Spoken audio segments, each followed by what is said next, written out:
welcome back to part 3 of Beethoven's Violin. I am Dan Weiser, the Artistic Director of CLASSICOPIA.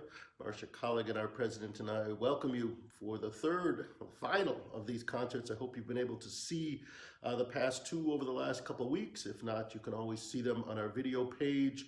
Tonight we have the final two sonatas he wrote, Sonata number 9, the epic Kreutzer Sonata, and Sonata number 10, a not often played, last quirky little piece he wrote in the later part of his life.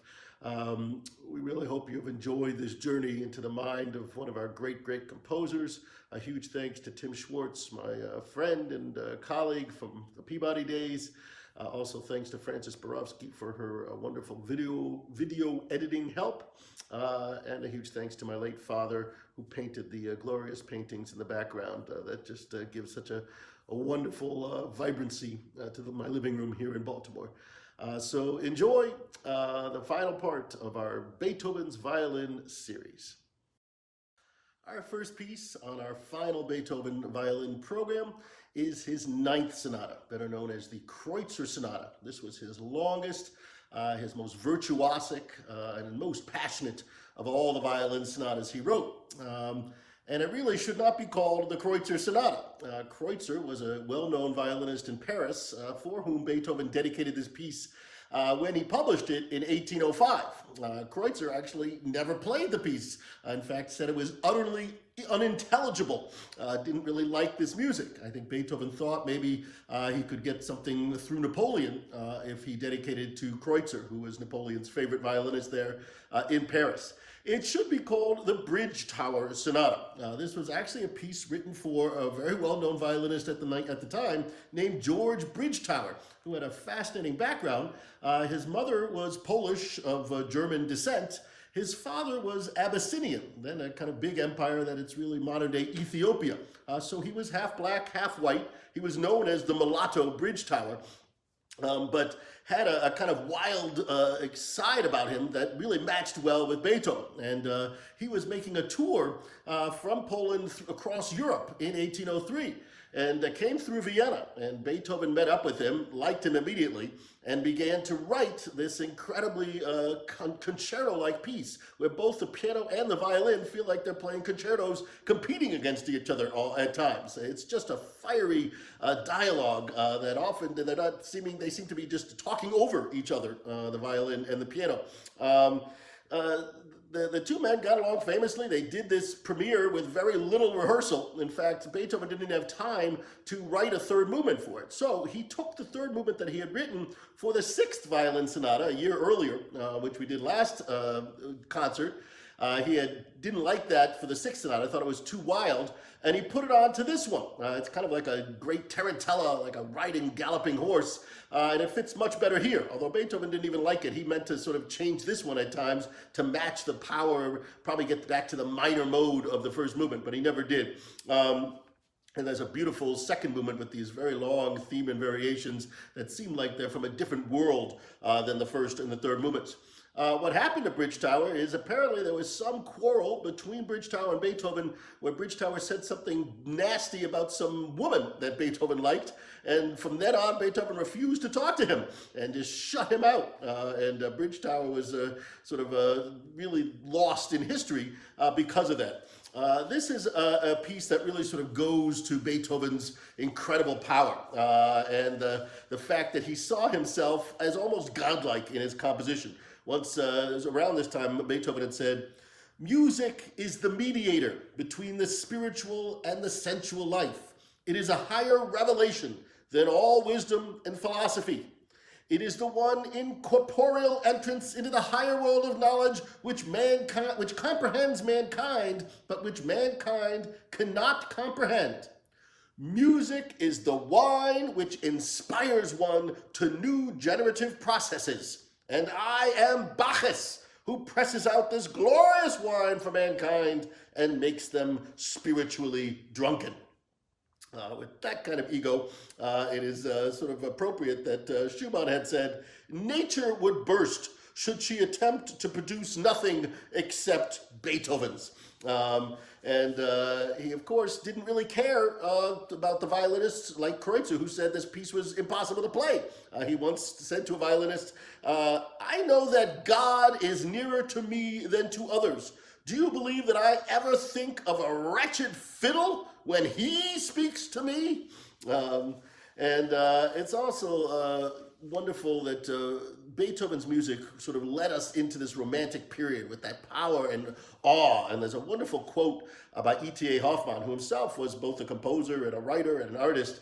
And he said, Haydn's music reminds us of a blissful, eternally youthful life before the fall, while Beethoven's music sets in motion the lever of fear, of awe, of horror, of suffering, and awakens just that infinite longing, which is the essence of Romanticism. Now, this piece is also famous because it inspired a novella by the same name, the Kreutzer Sonata, by the great Russian author Leo Tolstoy, in which a man narrates his life. He's in a loveless marriage. His wife plays piano on the side, and he watches one night as she plays the Kreutzer Sonata with this violinist, and he gets so jealous and is brought to such fits that he ultimately kills her. Kreutzer writes about this in this incredible novel. He said, this is the author, I was in torture, especially because I was sure that towards me she had no other feeling than of perpetual irritation, sometimes interrupted by the customary sensuality, and that this man, the violinist, thanks to his external elegance and his novelty, and above all, thanks to his unquestionably remarkable talent, thanks to the attraction exercised under the influence of that infernal music, thanks to the impression that music produces upon nervous natures, this man would not only please, but would inevitably and without difficulty subjugate and conquer her and do with her as he liked. That's from the Kreutzer Sonata by Leo Tolstoy, written in 1889. And shows the power of this music, and music in general, but it's the Kreutzer Sonata with its wildness and almost uncontrolled urges that pushed Tolstoy to the edge in this novel. And then there was a string quartet written by Janáček in the early 20th century based upon Kreutzer's Sonata by Tolstoy. So it's just wonderful how this piece led us down so many pathways towards great creative music. One last quote that this piece always sort of brings to mind. It's from Thomas Pynchon in the book Gravity's Rainbow. He said once, you know, a person feels good listening to Rossini, but all you feel like after listening to Beethoven is going out and invading Poland. You might feel like invading Poland, especially after this first movement. Just sit back and take it all in, the wonderful Kreutzer Sonata by Ludwig van Beethoven.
We come now to Beethoven's final sonata, his 10th sonata, which was written in 1812, so almost 10 years passed from the time that he wrote the Kreutzer in 1803 till he wrote this, and then he never returned again to the genre of violin and piano.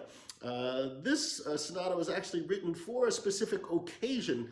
There was a very famous French violinist named Pierre Rode, who had sort of taken the world by storm in the 1790s as a young prodigy, got an early position at the Paris Conservatoire, even played for Napoleon as his sort of solo violinist for a while, and then was hired away by Tsar Alexander in Russia. And he spent 10 years in Russia from about 1803 to 1812. And then he decides to return to Paris.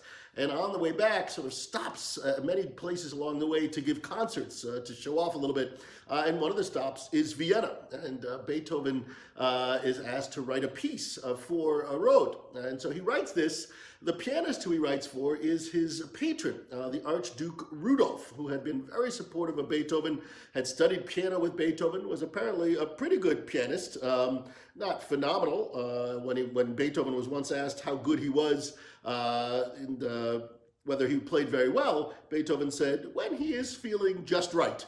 But it was for Rudolph that he had written his famous triple concerto, and he had also dedicated many great works, the Hammerklavier, the Archduke's Trio, the Leberwohl piano sonata, fifth piano concerto, and it was Rudolph who had really helped Beethoven financially during the difficult years after, as Napoleon was coming through and sort of craziness was happening in Vienna. Rudolph was there through that. So he writes this piece for him, and so in many ways it's a very different piece than the Kreutzer, which was very virtuosic and sort of over-the-top craziness. This is a much more intimate sort of chamber music kind of piece.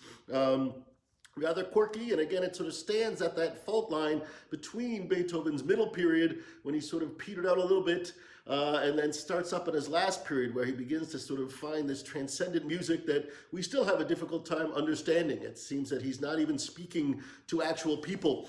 He's sort of talking to himself and not even caring whether there's an audience. This piece is in 4 movements, so it's a larger piece in that sense, but they're all much smaller than the movements of the Kreutzer. There's a wonderful first movement that kind of starts again as if it's in mid-sentence. The violin just sort of drops off this little turn, and then the piano picks it up and a little dialogue takes place. As Sidney Finkelstein said about this whole piece, he said, instead of the brilliance of the Kreutzer Sonata, here in this sonata, the quiet spirit of chamber music prevails. The work is like a soft conversation from the heart, in which one hardly hears a voice raised, instead of urgent, dramatic expostulation. Here the mood is one of gentle lyricism, with but glances of the profound depths of experience and conquest of pain that had made possible the achievement of this serenity. And serenity is certainly the word of the second movement, almost hymn-like, spiritual in its setting. It's a very quick little scherzo joke of the third movement. And then the fourth movement, a very folk-like ditty that starts off and dance-like this movement. But it does take some rather weird turns along the way, suddenly stopping its motion, getting very slow. This is really Beethoven, again, exploring not a sort of continuous thematic movement, but stops and starts in his brain as if he's sort of contemplating all sorts of things with his wonderful music.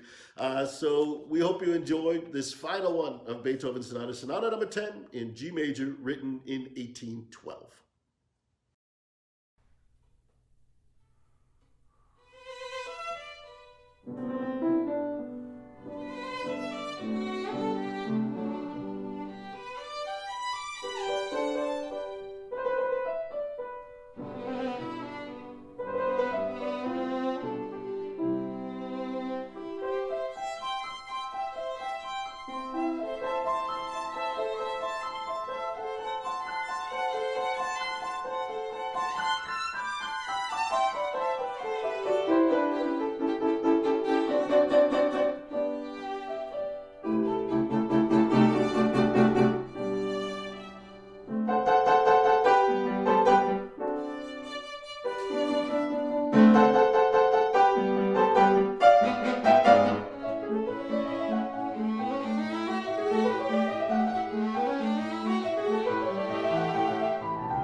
I hope you have enjoyed our epic journey into the mind of Ludwig van Beethoven through the violin and piano, as we have performed 8 out of his 10 violin sonatas over the last 3 weeks. Wanted to finish by reading from the eulogy that Franz Grillparzer spoke at Beethoven's funeral in 1827. He said the following: Beethoven was an artist, but he was also a man, a human being, in the most perfect sense of the word. Because he withdrew from the world, they called him hostile, and because he shunned sentimentality, unfeeling. No, one who knows himself to be firm does not flee. He who is oversensitive avoids the display of feeling. If he fled from the world, it was because in the depths of his loving nature, he found no weapon against it. If he withdrew from mankind, it was because he had given his all and received nothing in return. He remained alone because he found no second self.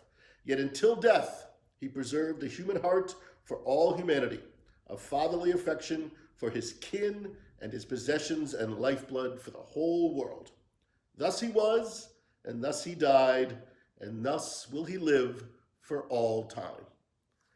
And certainly he has lived on forever. 250 years later, we still play his music every day, and he is considered probably the greatest composer to have ever lived, a man who understood humanity in a really deep, profound way. We thank you for taking this journey with us. Again, we really do need your support. If you can make a donation to CLASSICOPIA.org, the website is below, to help us continue to make these live streams through this pandemic. We would certainly be grateful and most appreciative. For Marcia Colligan, president of CLASSICOPIA, and myself, we thank you for all of your support through the years, 21 years now that CLASSICOPIA has gone strong. And please do stay safe and healthy. Huge thank you, of course, to Tim Schwarz on violin, Francis Borowski, who helped do this editing. Take care, and we'll see you real soon.